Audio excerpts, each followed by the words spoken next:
ಸದ್ಯ ಅನಂತಶಯನ, ಪದ್ಮನಾಭ ಮತ್ತೆ ಆ ವಿಶಾಲವಾದ ಅಕ್ಷಿ ಇಬ್ಬರನ್ನು ಕ್ಯಾಂಪಸ್ ಹತ್ತಿಸ್ಬಿಟ್ಟೆ. ನಾನು ಈ ಹಾಲ್ ಮರಳಿಂದ ತಪ್ಪಿಸ್ಕೊಂಡ್ಬಿಟ್ರೆ ಅಷ್ಟು ಸಾಕು.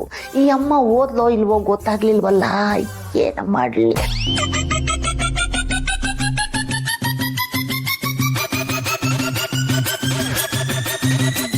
ಮಾರ್ಗಿ ಕಾವೇರಿ ಪುಟ್ಟಿ, ಏನ್ ಇಷ್ಟೊತ್ತಲ್ಲಿ ಒಬ್ಳೆ ಓಡಾಡ್ತಿದ್ಯಾ?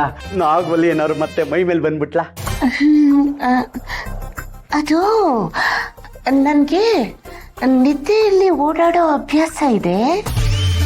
ಅದು ಈ ಹುಣ್ಣಿಮೆ ಅಮಾವಾಸ್ಯೆ ಬಂತು ಅಂದ್ರೆ ನನ್ಗೆ ಒಬ್ಬೊಬ್ಳೇ ಓಡಾಡ್ಬೇಕು ಅಂತ ಅನ್ಸುತ್ತೆ. ಅದು ಕತ್ಲಲ್ಲಿ ನಿಮ್ಗೇನಾದ್ರೂ ಅಭ್ಯಂತರ? ಅಯ್ಯಯ್ಯೋ, ಇಂಥ ಕಾಯಿಲೆ ಬೇರೆ ಇದೆಯಾ? ಹೋಗ್ಲಿ ಬಿಡು, ನನಗೂ ರಾತ್ರಿ ಹೊತ್ತಲ್ಲಿ ತಂಪಾದ ಗಾಳಿನಲ್ಲಿ ಓಡಾಡೋದು ಅಂದ್ರೆ ತುಂಬಾ ಇಷ್ಟ. ಇನ್ ಮುಂದೆ ನಿನ್ಗೇನಾದ್ರೂ ಓಡಾಡ್ಬೇಕು ಅನ್ಸಿದ್ರೆ ನನ್ನನ್ನು ಕರಿ, ನಾನು ಬಂದು ನಿನ್ ಕೈ ಹಿಡ್ಕೊಂಡು ಹಾಗೆ ಇಬ್ರು ಒಟ್ಟಿಗೆ ಓಡಾಡ್ತಾ ಇರೋಣ. ಆಮೇಲೆ ಪುಟ್ಟಿ, ನೀನು ನಮ್ಮಿಬ್ರು ವಿಷಯದಲ್ಲಿ ನಿನ್ ಮಗಳು ಏನ್ ಅನ್ಕೊಂತಾಳೋ ಏನೋ ಅಂತ ಯೋಚನೆ ಮಾಡ್ತಿದ್ಯಲ್ಲ, ಆ ಸಮಸ್ಯೆಗೆ ಪರಿಹಾರ ಸಿಕ್ತು. ನಾನು ನೇರವಾಗಿ ಹೋಗಿ ನಿನ್ ಮಗಳ ಹತ್ರ ನಮ್ಮಿಬ್ರು ವಿಷಯ ಮಾತಾಡ್ಬಿಟ್ಟೆ. ಚಿಕ್ಕ ಪುಟ್ಟಿ ಒಂದ್ ನಿಮಿಷನೂ ಯೋಚನೆ ಮಾಡ್ಲಿಲ್ಲ, ನಮ್ಮಿಬ್ರು ಸಂಬಂಧಕ್ಕೆ ಹೂ ಅನ್ಬಿಟ್ಲು. ಅಳಿ ಅಂದ್ರೆ ಅಪ್ಪ ಅಮ್ಮ ಇದಾರಲ್ಲ, ಅವರು ಓಕೆ ಅನ್ಬಿಟ್ರು. ಇನ್ ಮುಂದೆ ನಮ್ಮಿಬ್ರು ಪ್ರೀತಿಗೆ ಯಾರ ಅಡ್ಡಿ ಆತಂಕನೂ ಇಲ್ಲ. ನಿಜವಾಗ್ಲೂ ನನ್ನ ಡಾಕ್ಟರು ಹಾಗೆ ಹೇಳ್ಬಿಟ್ಲಾ? ಹೂ ಅಂತ ಹೇಳಾಯ್ತು. ಹೌದು ಮಾರ್ಕೆ, ಇನ್ ಮುಂದೆ ಈ ರಾಜನಿಗೆ ನೀನೇ ಪಟ್ಟದರ್ಸಿ, ನೀನೇ ನನ್ನ ಮನದರ್ಸಿ, ನೀನೇ ನನ್ನ ಏನು ಚಂದನದ ಗೊಂಬೆ ಅಂತ ಹೇಳೋದಕ್ ಬಂದೆ. ನೀನ್ ನೋಡ್ತಾ ಪದ ಬರ್ಲಿಲ್ಲ ಅಷ್ಟೆ. ಏ ಮಾರ್ಗಿ, ನಿನ್ ಮನ್ಸಲ್ಲೂ ನಾನಿದೀನಿ ತಾನೆ? ಇಲ್ಲ, ಹಾಗೇನು ಇಲ್ಲ. ಅದು ನನಗೆ ಆಲ್ರೆಡಿ ನನಗ್ ಗೊತ್ತು. ಆದ್ರೆ ಈ ಸಮಾಜಕ್ಕೆ ಹೆದ್ರಿ ಇಲ್ಲ ಅಂತಿದ್ಯಾ? ಈ ಸಮಾಜ ನಮಗೇನ್ ಮಾಡುತ್ತೆ ನೋಡೋ, ಈ ಸಮಾಜಕ್ಕೆ ನಾನಂತೂ ಕೇರೇ ಮಾಡಲ್ಲ. 10ನೇ ಕ್ಲಾಸಲ್ಲಿ ಸಮಾಜದಲ್ಲಿ ಫೇಲ್ ಆದಾಗ್ಲೇ ಆ ಸಮಾಜನ ಧಿಕ್ಕರಿಸಿ ದೂರ ಇಟ್ಬಿಟ್ಟಿದೀನಿ. ಅಲ್ಲ ನಿನ್ನಂತ ಮಗಳಿರೋ ಆಬಲೆ. ಸಾರಿ ಇಲ್ಲಿಗೆ ಯಾಕೆ ಕರ್ಕೊಂಬಂದ್ರಿ ಸುಬ್ಬು? ನಾನು ಹಿಂಗೆ ಹೇಳ್ತೀನಿ ಅಂತ ತಪ್ಪು ತಿಳ್ಕೊಬಿಡಿ. ನಿಮ್ಮ ಮನೇಲಿ ರಾಜೇಶ್ವರಿ ಅವರು ಇದ್ದಾರಲ್ಲ, ಅವರು ನೋಡಿದ್ರೆ ನನಗೆ ಯಾಕೋ ನಿಮ್ಮ ಮನೆ ಮೇಲಾಗಲಿ ಅಥವಾ ನಿಮ್ಮ ಯಜಮಾನ್ರ ಮೇಲಾಗಲಿ ಒಂದು ಸ್ವಲ್ಪನೂ ಪ್ರೀತಿ ಇದೆ ಅಂತ ನನಗೆ ಅನ್ನಿಸ್ತಾನೆ ಇಲ್ಲ. ಇಷ್ಟು ವರ್ಷದಲ್ಲಿ ನನಗೆ ಈ ಥರ ಸುಮಾರು ಸಲ ಅನಿಸಿದೆ. ಅದನ್ನೇನು ಮಾಡೋದು? ಯಜಮಾನರು ಸಂಬಂಧಿಕರು ಅಂದರೆ ಪ್ರೀತಿ. ಅವರು ತುಂಬ ಪ್ರೀತಿಸ್ತಾರೆ, ಅವ್ರನ್ನ ಅಷ್ಟೇ ನಂಬ್ತಾರೆ. ಪಾಪ ಅವ್ರು ನನ್ನನ್ನೇ ಇಷ್ಟು ನಂಬ್ತಾರೆ ಅಂದರೆ ಒಡ ಹುಟ್ಟಿದ ತಮ್ಮನ ನಂಬಲ್ವಾ? ನೀವು ಆ ನಂಬಿಕೆನ ಉಳಿಸ್ಕೊಳ್ತೀರಾ. ಆ ನಂಬಿಕೆ ಗಳಿಸ್ಕೊಳ್ಳೋ ಶಕ್ತಿ ನಿಮ್ಮ ಗುಣಕ್ಕಿದೆ. ಆದರೆ ಅವ್ರಿಗೆ ಇಲ್ಲ, ನಾನು ಕನ್ಫರ್ಮ್ ಆಗಿ ಏನೂ ಹೇಳ್ತಾ ಇಲ್ಲ. ಅಕಸ್ಮಾತ್ ನಿಮ್ಮ ಮನೆ ಆಸ್ತಿ ಅಂತಸ್ತು ಎಲ್ಲ ನೋಡಿದಾಗ ಅವ್ರ ಮನಸ್ಸಲ್ಲಿ ಕೆಟ್ಟ ಭಾವನೆ ಬಂದಿರ್ಬೋದು ಅನ್ನೋ ಉದ್ದೇಶದಲ್ಲಿ ಹೇಳ್ತಾ ಇದ್ದೀನಿ ಅಷ್ಟೇ. ನನಗೂ ಯಾವ ಸಾಕ್ಷಿಗಳಿಲ್ಲ. ನೋಡೋಣ ಸುಬ್ಬು, ನೀವು ನನ್ನ ಜೊತೆಗಿದ್ದೀರಲ್ಲ ಅಷ್ಟು ಸಾಕು.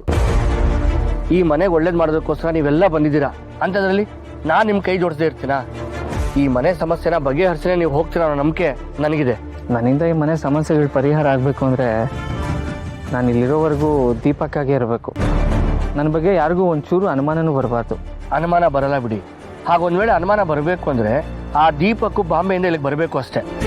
ಆದರೆ ಅವನು ಎಲ್ಲೂ ಹೋಗಿದ್ದಾನೋ, ಹೇಗಿದ್ದಾನೋ, ಒಳ್ಳೆಯವನೋ ಕೆಟ್ಟವನೋ ಒಂದು ಬನ್ನಿ ಇಷ್ಟೊತ್ತು ಎಲ್ಲೋಗಿದ್ರಿ? ಅದು ಕಾಡಿನಲ್ಲಿ ಹಲಸಿನಣ್ಣು ಸಿಗತ್ತಂತ ನೋಡಕ್ ಹೋಗಿದ್ವಿ. ಹಲಸಿನಣ್ಣು ಹುಡ್ಕೊಂಡೋಗಿ ಮಾವಿನಣ್ಣನ್ನ ನೋಡ್ಬಿಟ್ಟು ಅದೇ ಹಲಸಿನಣ್ಣು ಅನ್ಕೋಬಾರ್ದಲ್ವಾ? ಚಂದಮ್ಮ, ಏನ್ ಹೇಳ್ತಾ ಇದ್ದೀರಾ? ನಮಗ್ ಆ ಥರ ಎಲ್ಲ ಕನ್ಫ್ಯೂಷನ್ ಆಗಲ್ಲಪ್ಪ. ಆದ್ರೆ ನನಗ್ ಮಾಡ್ತಾ ಇದ್ದೀರಲ್ಲ, ಯಾರನ್ನ ನಂಬೋದು ಯಾರನ್ನ ಬಿಡೋದು ಒಂದೂ ಗೊತ್ತಾಗ್ತಿಲ್ಲ. ಕಣ್ಣೆದ್ರಿಗೆ ಕಾಣ್ತಿರೋದು ನಿಜನೋ ಭ್ರಮೆನೋ ಅದೂ ಗೊತ್ತಾಗ್ತಿಲ್ಲ. ಅಡಿಗೆಗೆ ಉಪ್ಪು ಬದ್ಲು ಸಕ್ಕರೆ ಹಾಕ್ತಾ ಇದ್ದೀನಿ,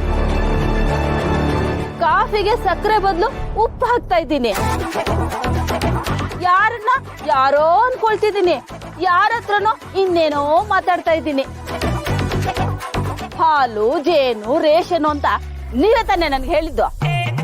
ಓ ನೀವು ಆ ಮ್ಯಾಟ್ರ್ ಹೇಳ್ತಾ ಇದ್ದೀರಿ ಈಗ? ಹೇಳಕ್ಕೆ ಇನ್ನೇನು ಉಳ್ದಿಲ್ಲ, ಒಳಗಡೆ ದೀಪಕ್ ಬಂದಿದ್ದಾರೆ. ಆದ್ರೂ ಆಗ್ಬೋದು. ಯಜಮಾನಿಗೆ ಎಷ್ಟು ಕೋಪ ಇದೆಯೋ ಅಷ್ಟೇ ಕರುಣೆ ಇದೆ. ತಪ್ಪಾಯ್ತು ಅಂತ ಹೋಗಿ ಅವ್ರ ಕಾಲು ಇಟ್ಕೊಂಡ್ಬಿಡೋಣ. ಮತ್ತು ನಾವೇನ್ ತಪ್ಪು ಮಾಡಿಲ್ಲ, ಸತ್ಯ ಮುಚ್ಚಿಟ್ಟಿದೀವಿ ಅಷ್ಟೇ. ಯಜಮಾನರಿಗೆ ಸುಳ್ಳು ಹೋದ್ರೆ ಆಗಲ್ಲ, ಸತ್ಯ ಮುಚ್ಚಿಡೋದು ತಪ್ಪು ತಾನೇ. ಇವನು ಕನ್ಫ್ಯೂಸ್ ಮಾಡ್ಬೇಡ ಮುತ್ತು. ಈಗೇನು ನಿಮ್ಮ ಯಜಮಾನ್ರ ಹತ್ರ ಇರೋ ಸತ್ಯನೆಲ್ಲ ಹೇಳಬೇಕಲ್ವಾ? ನಮ್ಗೆ ಉಳಿದಿರೋದು ಒಂದೇ ದಾರಿ. ತಪ್ಪಾಯ್ತು ಅಂತ ಯಜಮಾನ ಕಾಲು ಇಟ್ಕೊಂಡ್ಬಿಡೋಣ. ಮತ್ತು ಹೆಜ್ಜೆ ಮೇಲೆ ಹೆಜ್ಜೆ ಹಾಕೊಂಡು ಬರ್ತಿದ್ದೀರಾ, ಬನ್ನಿ ಅಂತ ಹೇಳಿದ್ನಲ್ಲ.